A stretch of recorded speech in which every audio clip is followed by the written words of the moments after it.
America, and welcome to Invent America, because America invents. This episode of Invent America TV is brought to you by America's Inventor Lady and Home Talk USA. Home Talk is a proud member of the King's Broadcasting Network and has been bringing to you the best of America's home-based product innovation since 1998.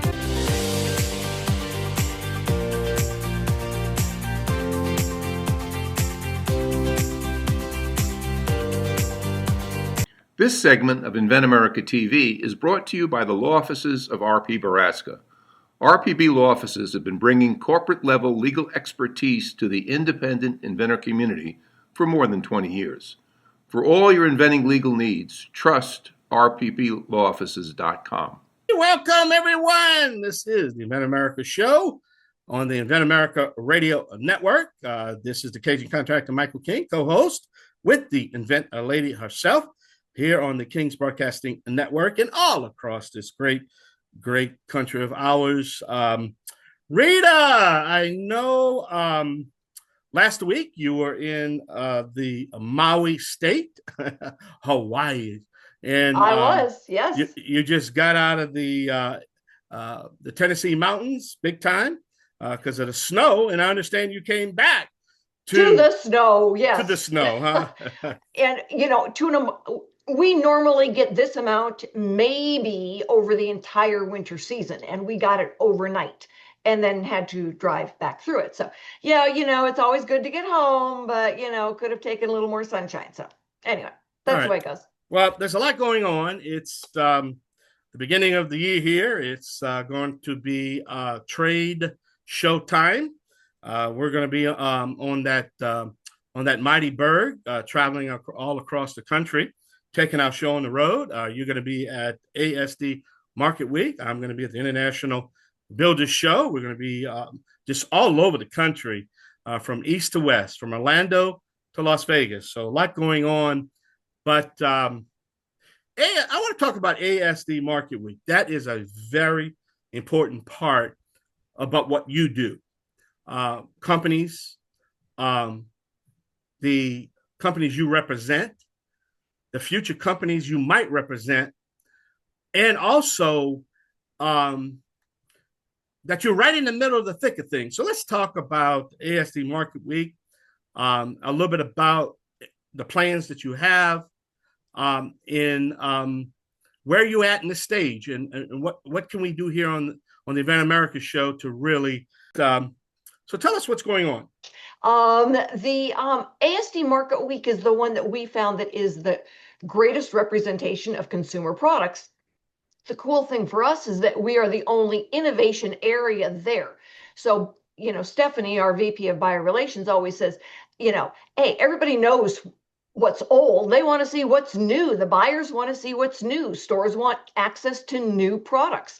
They want to answer to their consumers' needs. And if the consumer already bought one, they want to see what's new.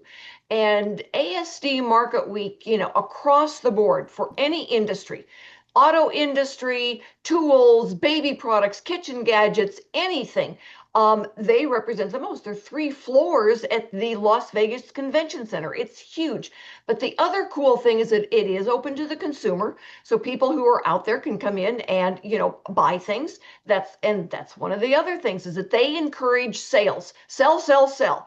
And there's a lot of those professional trade shows that don't want you selling. They don't want transactions on the floor. Yeah. And, this is one of the big ones. So, big advantages to being part of ASD Market Week rather than some of those other shows that we used to go to. And, they want us there. They treat us well. They put us in the front. So, if you're out there and you've got a product, by all means, let me know, because we can still add you to the list and get you out there. We're right inside the front doors, by the badge pickup, by the tool area. We've got 7 staff people that go and help represent your product to the buyers. So it's huge. Well, my take on is this, that if you decide to participate with you on this show, not on this show, but at the show, I'm sorry, you are going to be so far ahead of the game in your journey to get that product to market. because Absolutely. the value of the information you're going to have from the manufacturers, from the consumer, the feedback, the connections you're going to get, and It makes a difference. The buyers know we are there. And, yeah, you go by yourself, they don't even know to go look for you. This is not where, build it and they will come. This is, we've been there. We let them know we're there. We let them know you are there. But an inventor, for the first time, they don't even know what to do. They've said, I don't know what to say. I don't know what to do. What can I do ahead of time? And, going with us is a fraction of the cost of going by themselves. yeah, And they get all the support they need online and print and, post show. yeah. And they don't get that by themselves. And that's why this is such a big deal. Yeah, it is, and I'm excited once a year, and that you promote the ASD and have a place to exhibit your the companies that you're proud of, that you screen big time, and realistic have been through the total process to get that product to market. Which Yeah. is And for a lot of inventors, if they're going and they've got inventory, the ones who went last year sold all of their inventory, everything that they yeah, had. yeah, And whether they brought it with them or had it in a warehouse, they sold it. Then there's other inventors who have some inventory and, want to see what they can find for licensing options. They found that. And then, there's some that they need market research. So in 3 days, you can talk to more people who represent consumers than you can in 6 months online and social media. It's crazy. And I get people that say, well, I'm doing a Kickstarter campaign.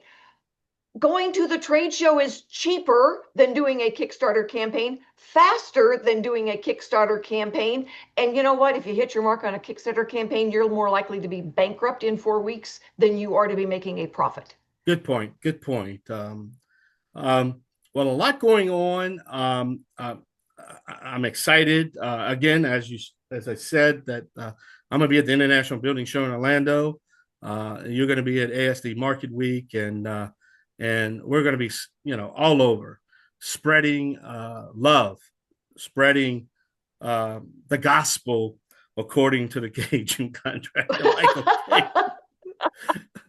But I love it. I'm going to be, we're here in our 29th year on the air, and it never gets old for me. And I don't travel as much as I used to do because I used to hit them all. The roofing show, hardware show, World of Concrete, and I just simply can't do it anymore. And but there's certain shows I love going to that just keep me educated on the future. Yeah. The future's bright.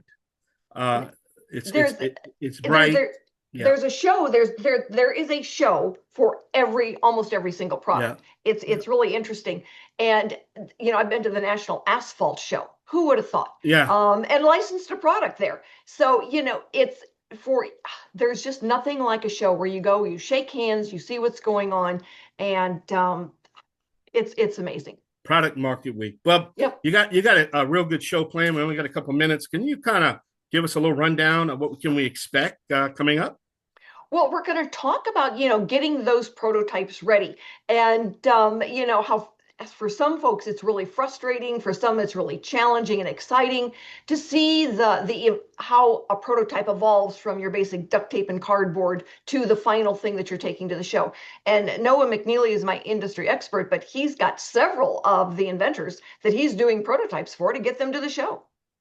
Yeah, we only got about a minute left. I need to let my audience that I'm going to have to be signing off shortly. I got to hop on that big bird to Orlando. I'm leaving in a little while. I have to. I sit on a couple committees, and I'm going to be a guest speaker at one of the early talks over there, and I have a lot I have to do. And Rita, you're going to have to take it over, man. But this show's in good hands. So we're going to take a short break right here. This is the Invent America show here on Invent America Radio on the King's Broadcasting Network. Stay with us for the inventor lady herself, Rita Crompton, who's going to have, I think, Mr. Bob Mussey will be her guest, and I'll see y'all next week, and I'll let all of y'all know how the talk that the speaker that I did. All right, we take a short break. We'll be right back. Y'all stay tuned now. You hear? This segment of Invent America TV is brought to you by SearchQuest Patent Search.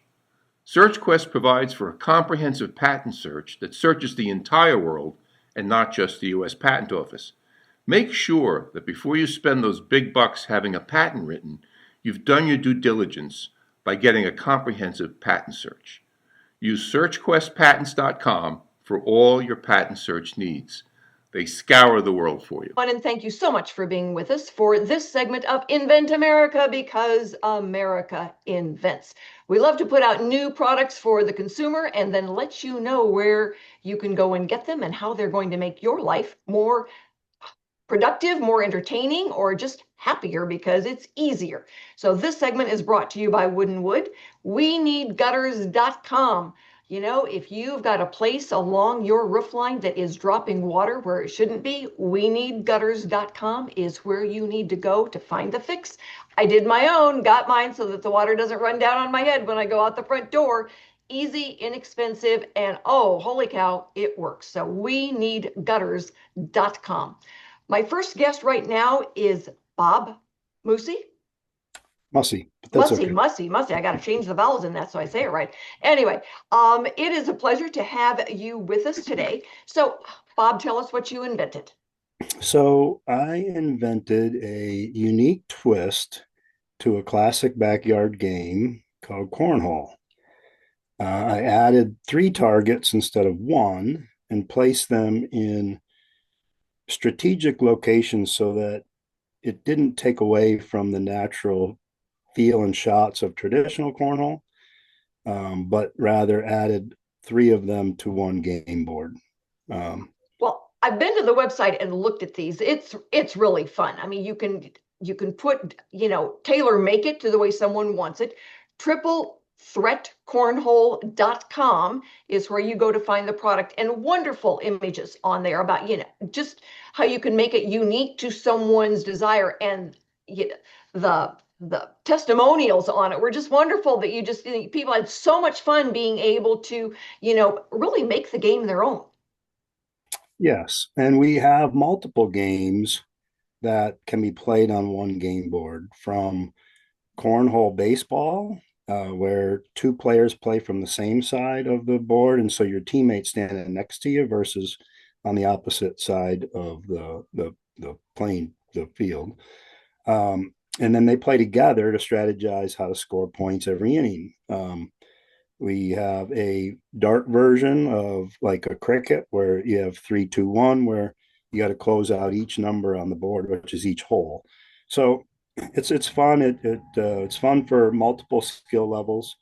It's kind of like having the opportunity for sloppy pool, where there's 3 targets instead of 1. So if you're not as skilled as another player, you can get lucky and hit one of the holes and not just aiming for 1. So I think that's a nice addition to it's a lot of fun, and you actually allow someone. One of the things that I noticed is that you've got your standard way of putting the 3 holes on there, but if somebody wants them different, you can do them different. Yes, we did have a league that did change every time they played. They drew cards, and then they designated those holes different point values for each time, which it's unique because it makes the player have to throw for different targets. And, all right. And that's a good addition to adding to your skill level. I've got a very specific question because of our topic today. How did your prototype evolve? How did you go through that process early on when you're thinking, oh, we've got an idea how to do this thing, but how did you adjust it as you went through the steps? So the nice thing about this is it's made with wood. So I didn't have to come up with any extravagant prototype. I could build it in my garage. So I built a set, and we actually live in a marina. So I brought it to the marina and we played. And through playing with some friends that had played regular cornhole is when it really we discovered various ways to play, new rules that needed to be added, and it kind of evolved from there. And then I started building them, and then later I contracted with a large scale builder for cornhole boards called Cornhole Solutions. So they actually have the facility to build our sets, and that's where they're coming from right now.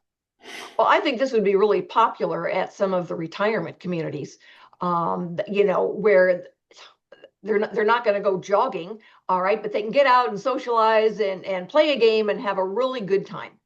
Yes, for sure. And cornhole is used a lot within the senior community for sure, because the bags are lighter than like a horseshoes type game, and so it's conducive for many different players. Well, I think it would be just a ton of fun to have you at ASD Market Week with us, where we can put you on a corner and then get people to play, and get out there and have just a really good time with it. I agree with you, and we are seriously considering that. We're looking forward to that opportunity. So what's next? What's your ultimate goal? So we have had conversations with some high level manufacturers that are more in, like, let's say, the backyard toy space, and to come up with a very affordable. There's two different sizes for this game. One is more conducive to the family. It's played from a shorter distance with shorter or smaller, lighter bags. And so one goal is to get in line with a licensee to be able to bring this to market in a larger scale, big box locations, stuff like that. So that's still our goal, our main goal. I think it would be a great asset to a family's backyard or basement in the wintertime, or garage in inclement weather, and so on. So that's our big. That sounds great. And, I know that if Noah is listening, he and I are both thinking exactly the same thing on who to put you in touch with. So, hey, get signed up for ASD Market Week, and we got the next part covered. So right now, where can someone go to get you? So there's two places. You can go to triplethreatcornhole.com and order from there. Cornhole Solutions, they have a website that they have our product listed on, and you can order directly from them or order directly from our website. So how long have you been working on this? How long have you been selling it? I believe the patent pending went into effect in 2020. So we've been working on it for about 5 years. Had some consideration. It just didn't work at that time with a very, very large manufacturer.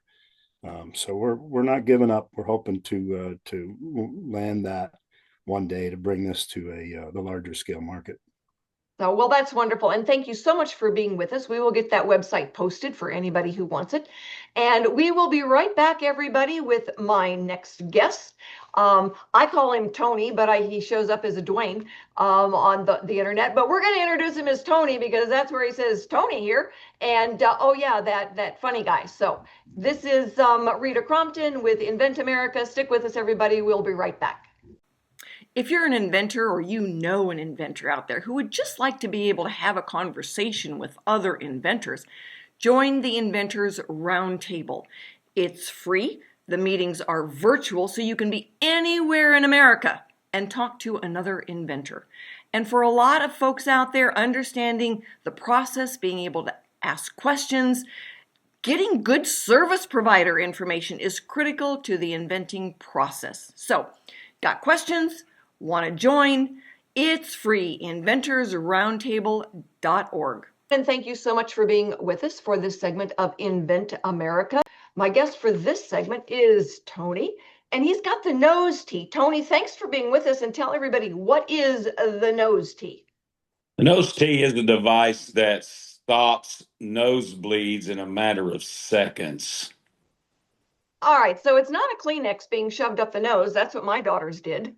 It's been a few decades ago, but yeah, gee, my nose is bleeding, Mom. So how is yours different than a Kleenex stuck up the nose? Well, I discovered several years ago that if you apply pressure on what's called the littles area, excuse me, got up a little hoarse this morning.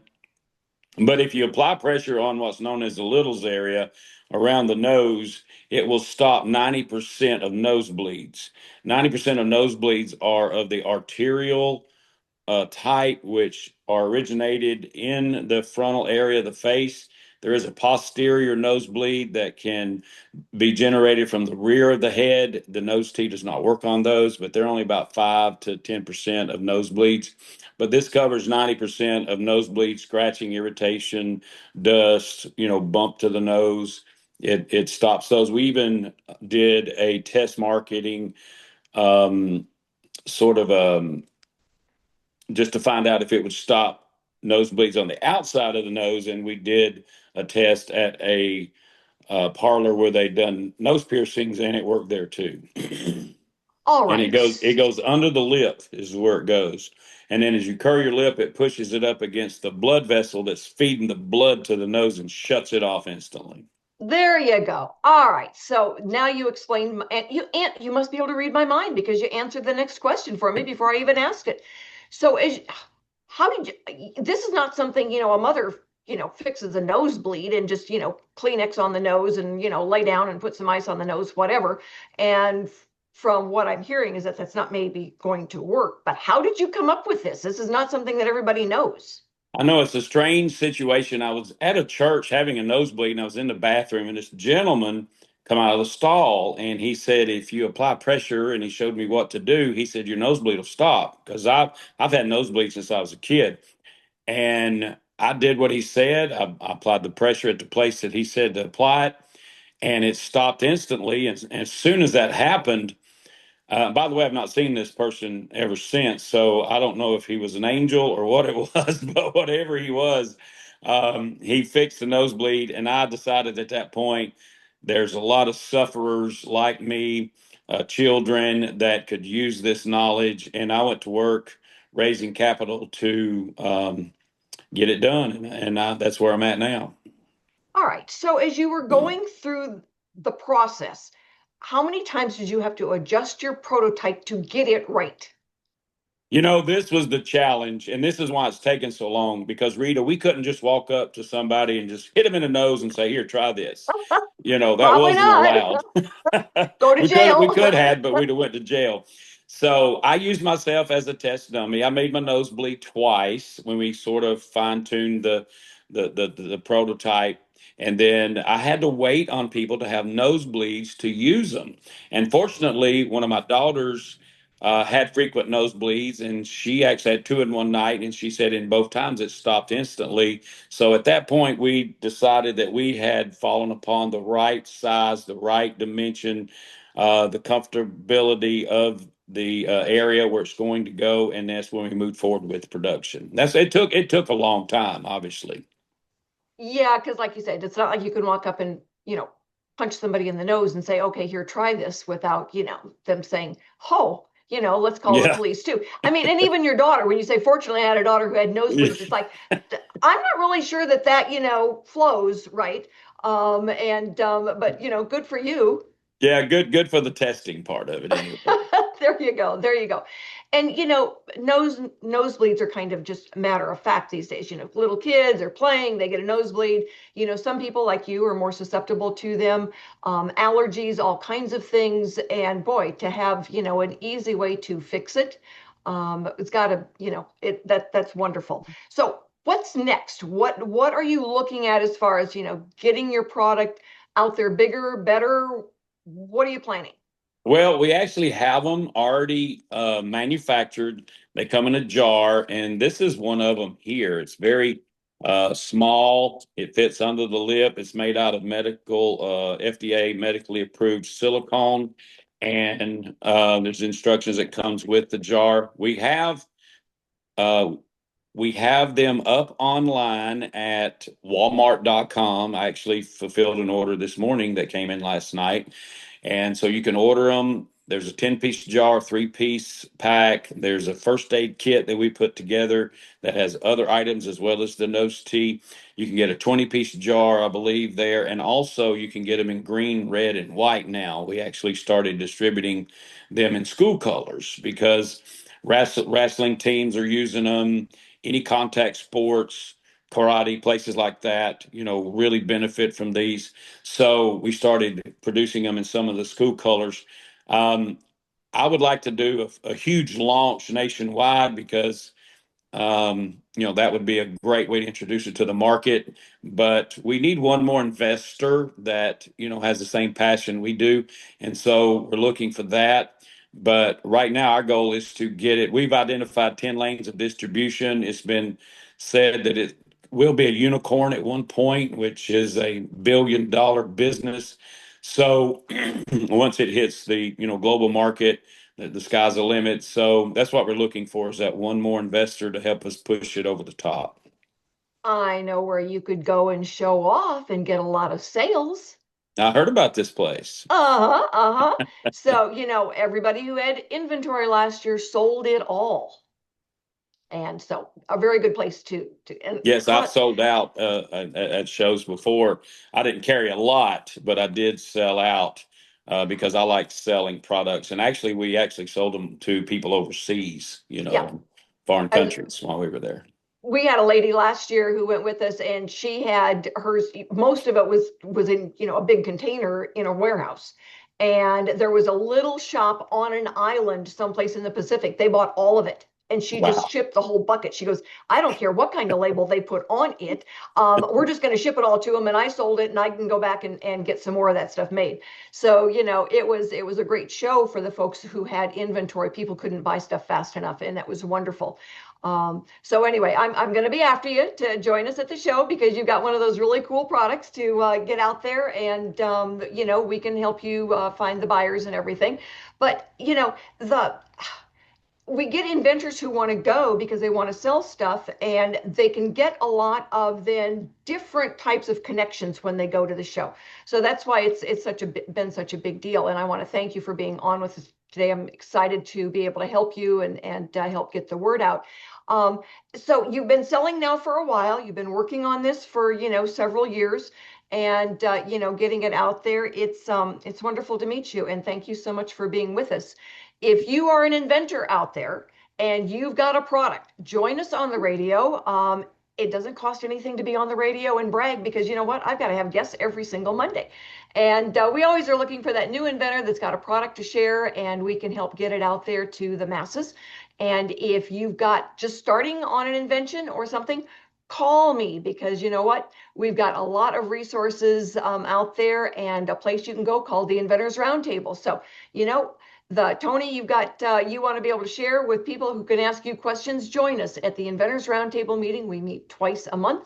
The meetings don't cost anything, and sometimes the best information you get as a starting inventor is from someone who's experienced, like a Tony, and can say, okay, this is what I did. This is how I'm doing it. This is how I'm getting out there.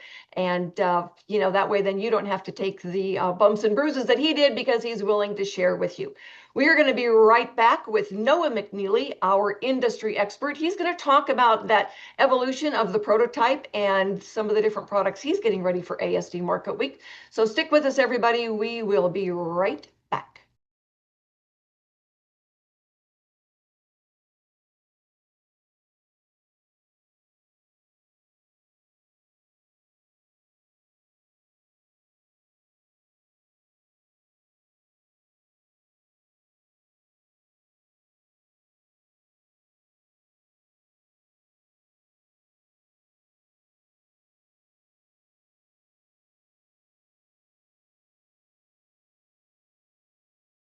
And thank you so much for being with us for this segment of Invent America. All right, so this segment I have got on Noah McNeely, my friend out there.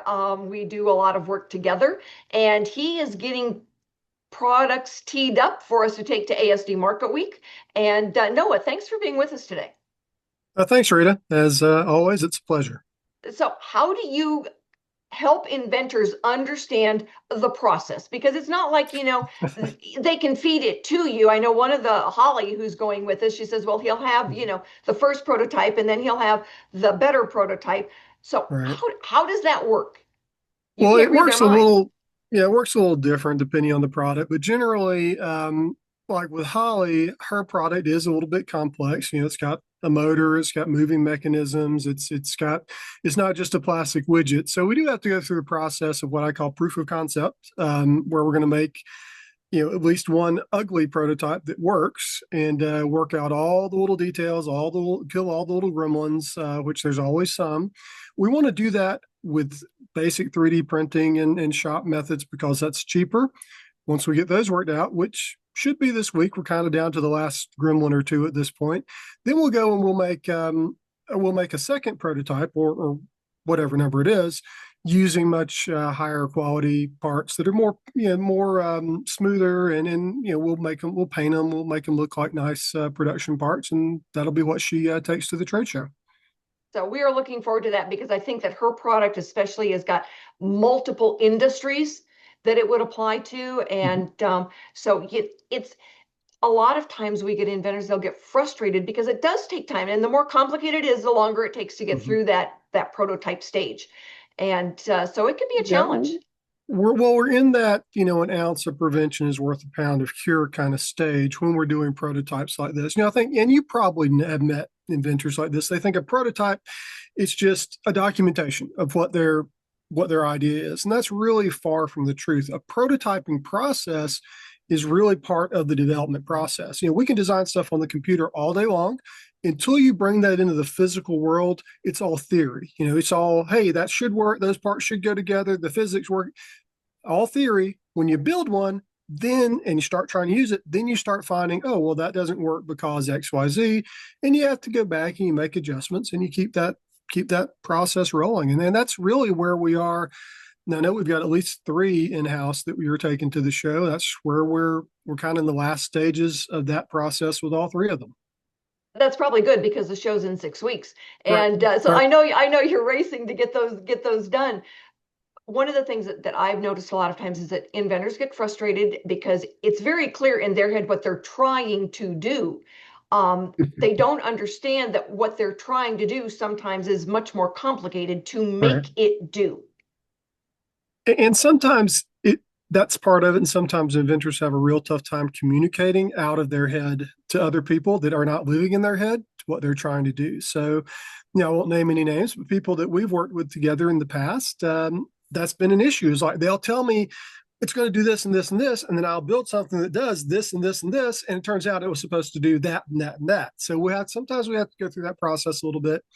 And I'm used to it. I've been doing this for 25 years. So, at this point, I kind of expect that half the time, but it's part of the, it's all part of the fun. It's a labor of love, working with inventors, as you know, and it's an evolution. Comes with the territory. Yeah, a product is an evolution from, and I'll get people to say, well, I've got renderings. And I said, well, you can do renderings of life on Mars. It doesn't mean that there really is life on Mars. So renderings don't do it. With AI, you can do a rendering in about a minute of all sorts of pretty things that can't exist. And I know. I have clients that come in with stuff like that, which is fine. That's great for them to communicate their ideas. I want something that looks kind of like this.